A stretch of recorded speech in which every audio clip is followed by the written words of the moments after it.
আসসালামু আলাইকুম। দীর্ঘ ৬ মাস পর মুরগির জন্য খামারে জলের ব্যবস্থা করলাম, অর্থাৎ এখানে টিউবওয়েল বসালাম। দীর্ঘ ৬ মাসে আমরা একটা টিউবওয়েলও বসাইনি, আমরা অন্যের কল থেকে জল নিয়ে সেই কাজ চালাচ্ছি।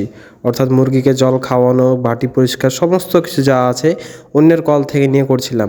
দীর্ঘ ৬ মাস পরে আজকে কল বসার সিদ্ধান্ত নিয়েছি এবং সেই কলটা বসানোর জন্য মিস্ত্রি এসেছে। আমাদের গ্রাম্য ভাষায় এটাকে কল বলে, আপনাদের দিকে কি বলে সেটা কমেন্ট করে জানাবেন। অর্থাৎ আমাদের দিকে এখানে কল বলে, এটার ভালো নাম হচ্ছে টিউবওয়েল। এটাকে টিউবওয়েল অনেকজন বলে। তো আজকের ভিডিওতে সঙ্গে থাকুন, টিউবওয়েল কীভাবে বসাচ্ছে এবং কত টাকা খরচ পড়লো এবং কীভাবে বসালো সেটা দেখাবো আপনাদেরকে। আমাদের হাতে পর্যাপ্ত পরিমাণে পয়সা না থাকার কারণে টিউবওয়েলটা 6 মাস দেরি হলো বসাতে। অর্থাৎ 6 মাস আগেই বসিয়ে নেবো ভেবেছিলাম, কিন্তু আমাদের হাতে সেই রকম পয়সা ছিল না। এখন আলহামদুলিল্লাহ মুরগি ডিম দিচ্ছে, সেই ডিমের টাকা থেকে কল বসালাম। আলহামদুলিল্লাহ যদি এভাবে চলতে থাকে তো আগে অনেক কিছু করব, সেগুলো আপনাদেরকে দেখাবো। তো টিউবওয়েল বসানোর জন্য আমরা মিস্ত্রি ঠিক করেছিলাম আগের দিন হার্ডওয়্যারের দোকানে গিয়েছিলাম। সেখান থেকে হার্ডওয়্যারের মালিককে বলেছিলাম যে কী মাল লাগবে। তো আমাদেরকে একটা লিস্ট করে দিয়েছিল, মোটামুটি একটা লিস্ট করে দিয়েছিল, সেই লিস্ট অনুযায়ী মাল নিয়ে এসেছি। তো আমরা মিস্ত্রিকে বলেছিলাম যে মালগুলো কবে আনবো, আগের দিন আনবো না টিউবওয়েল বোরিং করার পর আনবো। তো মিস্ত্রি বলেছিল যে বোরিং করার পর না আনতে, অর্থাৎ বোরিংয়ের মাপ কতটুকু হবে না হবে সেটা জানার পরে পাইপ কিনে আনতে হবে। এই জন্য আমরা আগের দিন আনেনি। যেদিন বোরিং করে, অর্থাৎ বোরিং করার পরে আমরা গিয়েছিলাম মালামাল আনতে। তো এখানে কি লেগেছে, আমাদের মোট বোরিং করার পরে এখানে আমাদের 35 ফুট মতো পাইপ লেগেছে, বাকি ফিল্টার আছে এবং 3 ফুটের একটা পাইপ আছে, জিআই পাইপ। তো কলের জন্য যে সামগ্রীগুলো লেগেছে সেই সামগ্রীর টোটাল আমাদের লেগেছে 4,500 টাকা।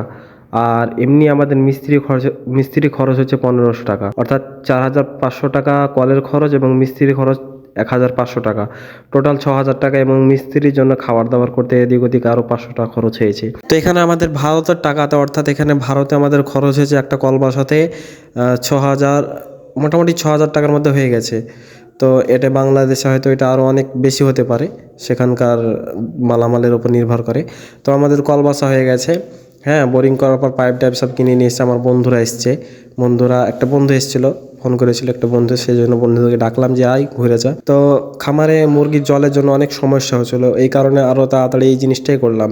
প্রথমত লাভ পেয়ে এই জিনিসটাই বসালাম, কারণ আমাদের জলের খুব প্রয়োজন। আমাদের এখানে যে মিস্ত্রিগুলো দেখছেন এরা হচ্ছে আমাদের পাশের এলাকার, এদের কাজ অত্যন্ত ভালো। আমি দেখলাম তো আমাদের কলটা বসিয়েছে, তো অনেক সুন্দর করে বসিয়েছে, সোজা করে একদম সব কিছু সুন্দর করে, যেটা বলবো যে যেভাবে বলেছি সেটা সেভাবেই করেছে।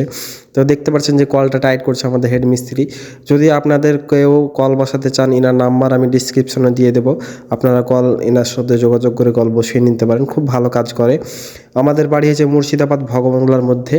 তো যাই হোক, আমি ওনার নাম্বার দিয়ে দেবো ডিসক্রিপশনে, আপনারা সেটা নিয়ে কেউ কল বসার জন্য ফোন করতে পারেন। তো আজকের ভিডিওটা হচ্ছে এই পর্যন্তই। ভালো থাকবেন, সুস্থ থাকবেন, আমার জন্য দোয়া করবেন, আমার খামারের জন্য দোয়া করবেন এবং আপনাদের জন্য দোয়া রইল। তো দেখতে পাচ্ছেন যে এখন কল থেকে ঘোলা জল উঠছে, তো একটু পরে ঠিক হয়ে যাবে হয়তো। এটা চিপলে পারে, অনেক চেপাচিপি করলে হয়তো জল পরিষ্কার উঠতে লাগবে। তো ভিডিওটি ভালো লাগলে লাইক এবং সাবস্ক্রাইব করতে ভুলবেন না। আসসালামু আলাইকুম ওয়া রাহমাতুল্লাহি ওয়া বারাকাতুহু।